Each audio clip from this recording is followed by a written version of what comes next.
All right, ninth grade, here are the notes and just one example for 8.3, which is graphing. I call them like normal parabolas because this is how we're used to seeing quadratic equations. So the steps, like I've written in your assignment as well, we're going to plot the y-intercept first, then we're going to find the axis of symmetry, then we're going to find the vertex, then just a couple more points before we can connect the dots. So let's look at this equation for a second. So what do these different things stand for? Well, the easiest one is that this C, that's your y-intercept. And this A over here actually is the same A that we were looking at way long before distance learning here. And this A tells you, first of all, if it's up or down, if it opens up or down. So this is like a positive A, and this one's a negative A. And A also tells us if it's fat or skinny. So like a fat one is, we call it a fraction. Like fractions make them fat, but it's not always a fraction. We know that it's anything between 0 and 1. And, or sometimes we've got a skinny one. And they are skinny if A is greater than 1. So A tells you up, down, fat, skinny. C tells you the y-intercept. B doesn't tell you anything on its own, but B helps us find the axis of symmetry. So the axis of symmetry is an x equals negative b over 2a. So let's use this, and I'm going to run through this example with you. So I've got a parabola, y equals negative 3/4 x squared plus 9x minus 18. The first thing that I'm going to do is plot my y-intercept. And my y-intercept is negative 18. So I'm just going to start a graph here. Mine's just going to be a sketch. You should have graph paper that you should use. Remember, you don't always have to count by ones on your graph paper. So I'm just going to go down, I don't know, this much, and we'll say this is negative 18. And there's my y-intercept. Okay. The next step, like it says up here, is to draw the axis of symmetry. And I find the axis of symmetry with negative b over 2a. So I'm going to take negative 9 over 2 times this stuff. So I'm going to do the work over here. Negative 9 over 2 times negative 3/4. All right. So this is negative 9 over, let's see, this is 2 over 1 times negative 3/4. So that's negative 6 over 4. I could reduce that, but I'm not going to deal with that right now.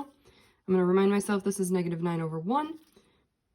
And this is division, so I've got negative 9 over 1 divided by negative 6 over 4. That's the same thing as multiplying by the reciprocal. Remember, you could just do this in your calculator a lot faster. I just wanted to show you how to do it by hand. So I've got negative 9 times 4 is negative 36 over negative 6, which is equal to positive 6. So my axis of symmetry is at x equals 6. Okay, so I'm going to go to my graph, and let's see, so 6 is like a third of that, so probably about right here. There's 6, and I've got a vertical line. Remember, your axis of symmetry is like a dotted vertical line. All right. Next step is to find and plot the vertex. So the vertex, like it says a lot more information on the assignment on Google Classroom, the vertex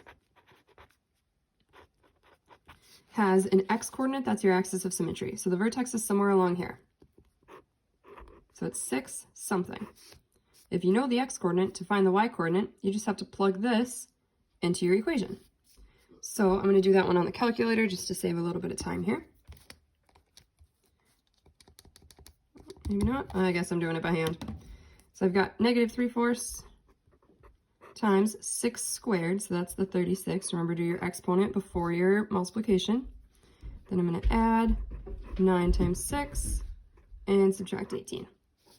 Negative 3/4 over 36, or times 36 over 1 is negative 27 plus 54 minus 18, and that gives me negative 9. So my vertex is at 6, negative 9. So I'm going to go over 6 and down 9. That's right here. That is my vertex. Then I just need to find some more points. The couple different methods to do that. I would show you how to do it on the table, but I don't have my calculator handy. So I'm just going to show you what I mean by reflect your y-intercept over your axis of symmetry. So you're going to take this point right here, and it's also over here, because that's what symmetrical means. You know, you flip on this side, it's the same on this side. So if you go from here over 6 to get to your axis of symmetry, you have to go over 6 more. And I know it's 6 because it's 6 right here. So I'm going over 6 and then over 6 more. This is now 12. And here's my negative 18 flipping over the axis of symmetry. There's a different point. And that's going to be enough for us to make a parabola. There it is. I just want to do a quick check right here. So looking at the original right here, I've got a negative 3/4 x. So a negative means that it's going to be a frowny face, which it is, so we're good so far. And the negative 3/4 means it should be a little bit fat. And it's kind of hard to tell right here because my scale's not perfect, but it's definitely not a super skinny parabola. So I'm going to say that that's enough of a check that I'm like, yep, probably did that one right.